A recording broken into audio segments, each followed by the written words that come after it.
Hello everybody and welcome to Romancefull's Tarot. I'm about to do a reading here for the 11th of October 2020.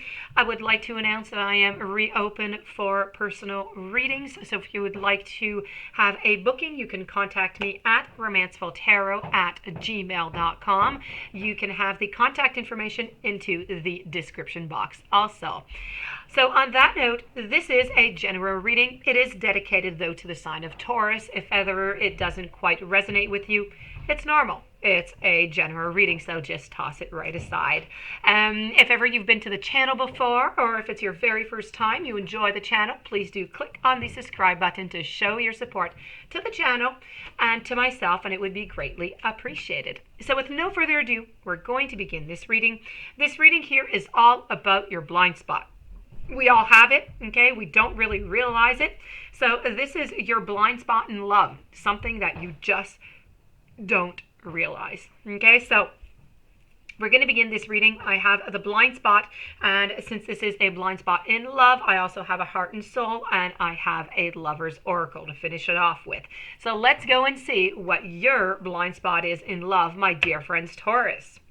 So you have the sigil over here of I was going to say 37, but that's not it. It's wishing and willing harm. So this is your blind spot.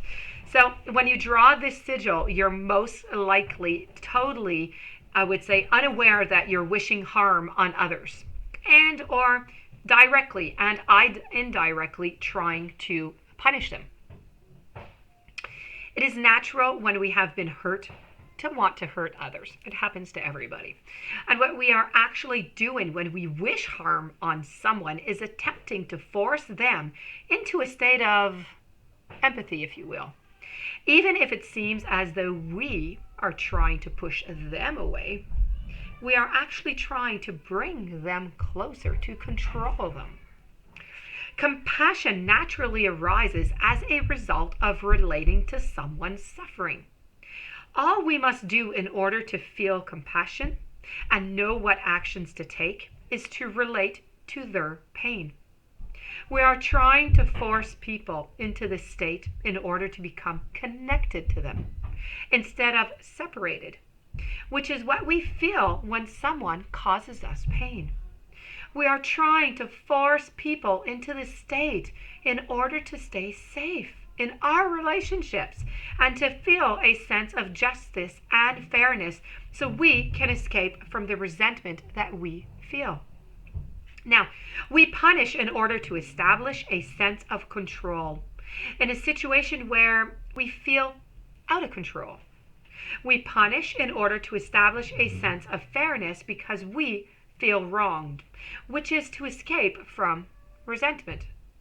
We punish to try to get people to comply so that they don't do something again.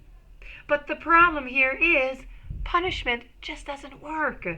When we punish, which is to introduce negative stimulus, a person doesn't usually avoid doing the behavior that we want them to stop. Instead, they avoid the source of that negative stimulus. So this means that they're still going to be doing this behavior. They're simply going to do it behind your back. So if you've drawn this sigil, whether you admit it or not, you feel some sort of hatred. It may be very hard for you to admit this because it will make you feel bad and wrong as a person. Hatred is perhaps the most extreme form of vibrational resistance to something. It is resistance to the degree that one wishes to destroy the thing that is perceived to be causing pain. The perception of threat causes hatred. The perception that something or someone in your life diminishes something you hold dear causes you hatred also.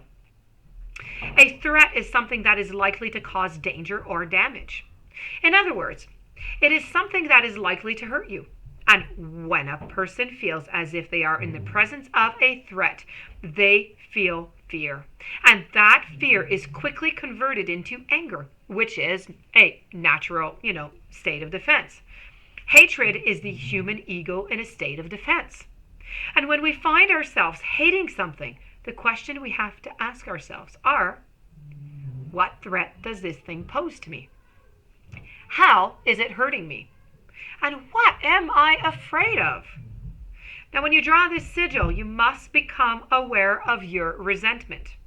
Resentment is a state of being in pain as a result of perceiving that you have been treated wrongly, unfairly, and unjustly. One of the main challenges as far as resentment is concerned is that it is immediately converts itself to distrust. When you feel like you have been treated unfairly, unjustly, and wrongly by someone, you have learned that you cannot rely on that person to care for you in your best interest. And so you do not trust them. So the bitter distrust is usually what people are feeling in someone when they say that that person can't let go of resentment. It is easier to let go of something painful in the past that does not have any big impact on the present or the future. However, I have to say that resentment involves being treated unfairly in a way that does not have such a negative impact. So you need to ask yourself honestly, am I really resentful towards myself of my role in the situation where I ended up being treated unfairly? Fair versus unfair and wrong versus right and subjective, they're all very perspectives. But for the sake of our understanding, there are circumstances when a person has felt that they were treated unfairly when in fact they were seriously treated unfairly. And there are circumstances when a person perceives themselves to have been treated unfairly when they were treated unfairly.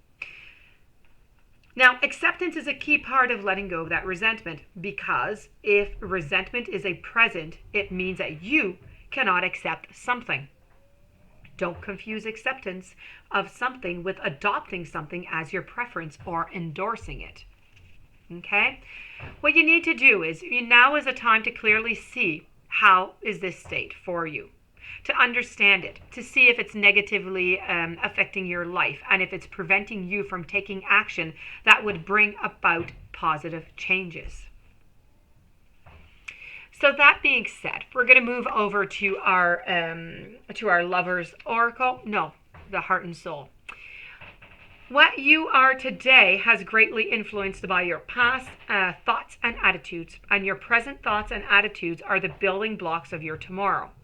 Therefore, being mindful and aware of your thoughts, positive thoughts, now will help create a brighter future, because every thought is a seed, and if you plant a weed, you can expect to harvest beautiful flowers. And since we're talking about resentment, I have on the Lover's Oracle, forgiveness. Stop focusing your energy on past events, for life is just too precious to waste, and you create your reality by what you think, dream, and imagine. So, that being said, this does conclude your reading. I hope you enjoyed it. I hope it resonated with you. I hope you'll be able to apply this in your life so you can get rid of that blind spot. If you do have any questions, you'd like to have a reading, romancefulltarot@gmail.com. Please don't forget to subscribe. Have yourself a fantastic weekend. Many blessings. And I'll be seeing you a little bit later on with another reading. Have a great day.